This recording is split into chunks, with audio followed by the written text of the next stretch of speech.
A todos los docentes del programa Todos Aprender.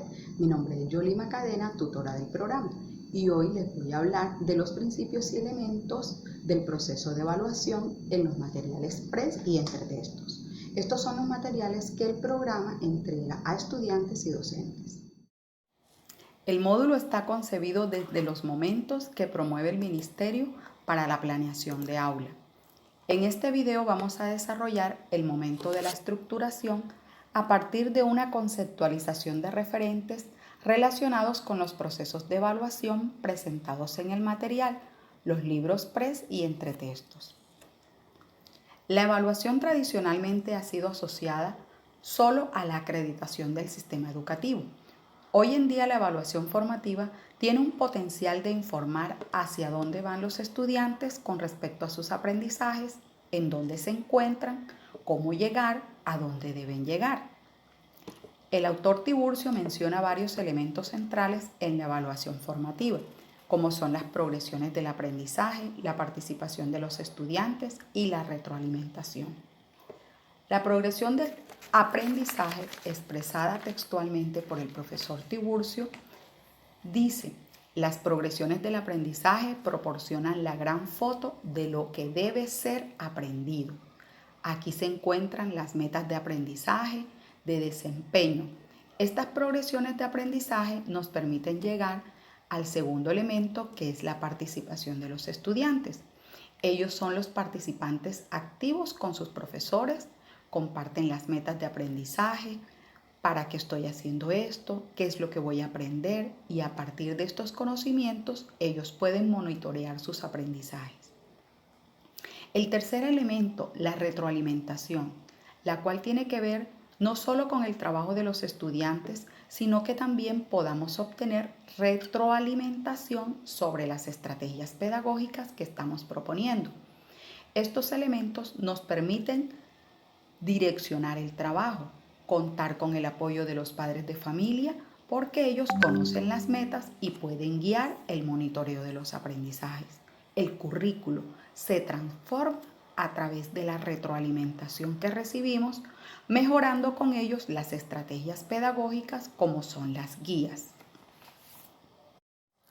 Las guías ofrecen una información explícita en cómo llegar a esos aprendizajes, hacia dónde van a llegar los estudiantes según la planeación propuesta. Todo lo hablado anteriormente lo vamos a visualizar en el material PRES y entretexto del PTA. Miremos el caso del lenguaje. En el material de lenguaje, en la guía del docente, nosotros vamos a encontrar, por un lado, un plan de formación y unas sugerencias didácticas. Observemos este plan de información que está organizado por desafíos. En este caso, el desafío del 25 al 28. Hay un estándar que produce textos que responden a diversas necesidades comunicativas. Ese estándar tiene asociados unos subprocesos que se evidencian en términos de acciones, metas a corto plazo, y algunas de ellas son: desarrollo de un plan textual para la producción, elaboro un plan textual, determino el tema. Allí vamos viendo cómo un gran aprendizaje puede ser desarrollado. En este plan de formación también se ofrecen los desempeños de aprendizaje que están redactados por niveles: desempeño básico, alto, superior, los cuales responden al decreto 1290. Estos desempeños nos dan pistas sobre las acciones, las metas que se pueden establecer a corto plazo, permitiendo que los estudiantes puedan monitorear sus aprendizajes. Además, ofrecen unas sugerencias didácticas. En todos los desafíos se expresan los momentos de exploración, estructuración, transferencia y refuerzo. En la exploración se hace evidente cómo se hace una relación con los familiares, con el trabajo que se desarrolla en casa.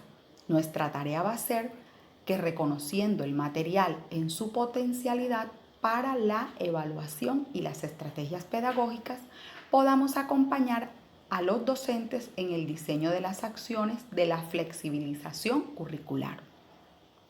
Sobre evaluación podemos encontrar que el momento de la transferencia plantea algunas acciones. En este caso, Recordemos que están asociadas al estándar de producción textual. Todas las actividades, las secuencias que se proponen van a ir dirigidas a esa gran meta a través de unas acciones que puedan irse monitoreando en términos de logros, fortalezas, debilidades. Para la transferencia se proponen algunas preguntas. ¿Planificaron un cuento? ¿Cómo les resultó? ¿Por qué? ¿Les sirvió haberlo hecho? Estas preguntas nos van dando pistas sobre cómo podemos promover la evaluación para el aprendizaje utilizando los materiales de PTA.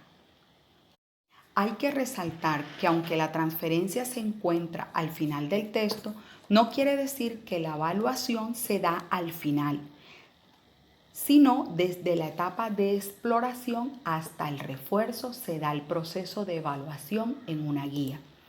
Los estudiantes van dialogando con sus padres o monitores sobre sus logros, qué dificultad tienen, qué les resulta fácil. Esta información va a servir para el proceso de realimentación.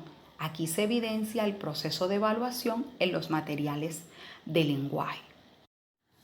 Pasemos a ver la estructuración del proceso de evaluación en los materiales de matemática PTA-PRES. Vamos a tener como referente En busca del octavo enanito. Grado segundo. Aquí recordamos las diferentes etapas de la situación didáctica. Recordamos 4 etapas de una situación didáctica. La de comprensión, descontextualización, en la cual está referenciada los centros de aprendizaje, la etapa de resolución de problemas y la etapa de reflexión. Recordemos que en la etapa de comprensión tenemos la presentación del contexto, presentación de la situación problema, construcción del esquema. En la etapa de descontextualización, el estudiante explora, consolida nuevos conceptos y procedimientos para luego resolver la situación problema. Además, sobre los conceptos y procedimientos nuevos que se van adquiriendo, enriquece el esquema elaborado en la etapa de comprensión. Frente a la etapa de la resolución de la situación de problemas, recordemos que el estudiante pone a prueba sus estrategias combinándola con los conceptos aprendidos. Además, presenta a los compañeros la posible solución. En la etapa de reflexión, el maestro institucionaliza ese conocimiento, saber matemático, además identifica algunas dificultades presentadas. Es importante resaltar que durante todo el proceso de desarrollo de las etapas debemos reconocer qué va haciendo el estudiante, cómo podemos hacer el proceso de la evaluación formativa. En la etapa de reflexión, la guía de orientación de la enseñanza, ustedes la van a encontrar al final, la rejilla de matemática. Esto no quiere decir que hasta este momento se evidencian los aprendizajes. Siempre es un proceso y se debe recordar la rejilla en cada situación problema. Cuando se evalúa, se debe reconocer cuáles son los objetivos de aprendizaje de cada situación.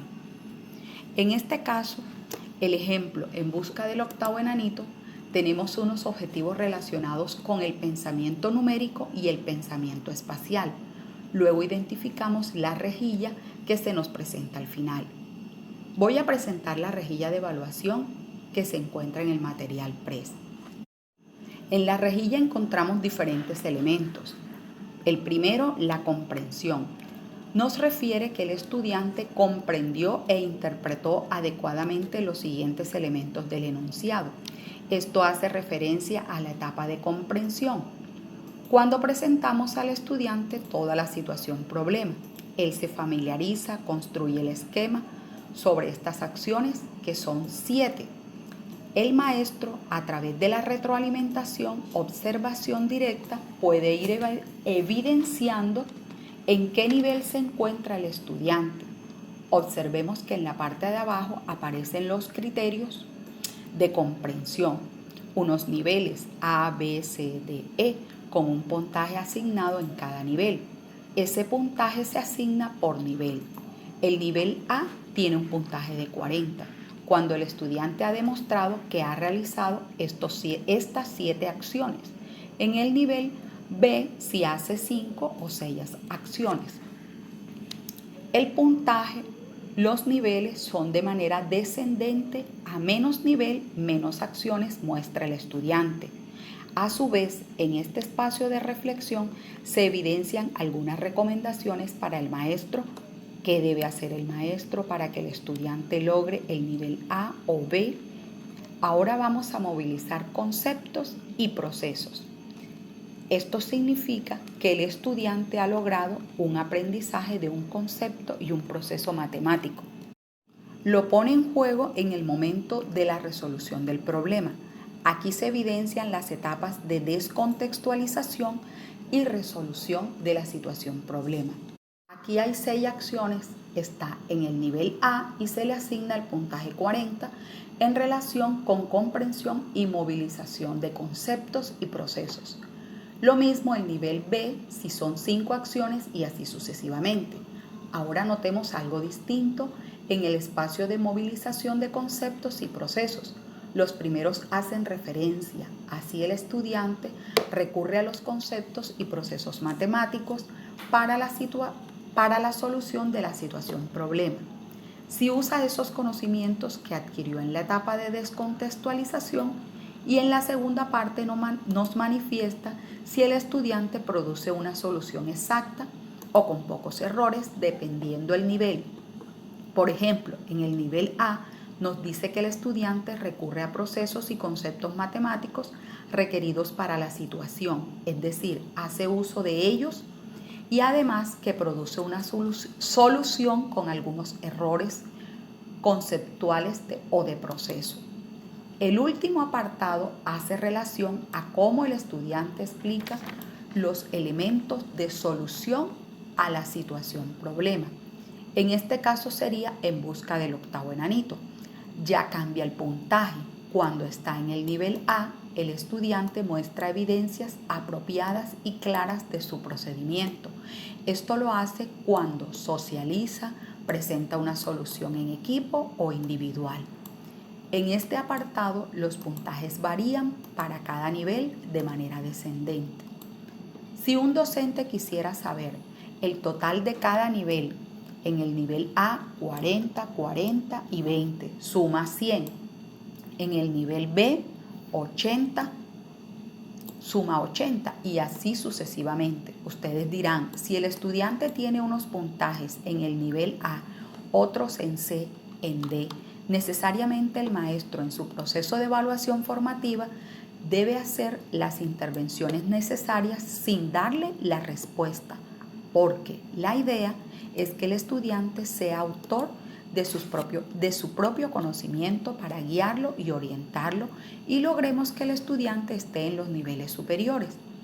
La adaptación al momento de la emergencia sanitaria.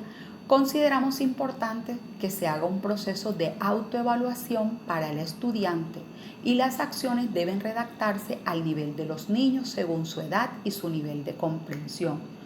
Todo esto lo conoce el maestro. Adaptar la rejilla para el uso afectivo como un proceso de autoevaluación y así poder hacer la retroalimentación según los medios dispuestos para ellos.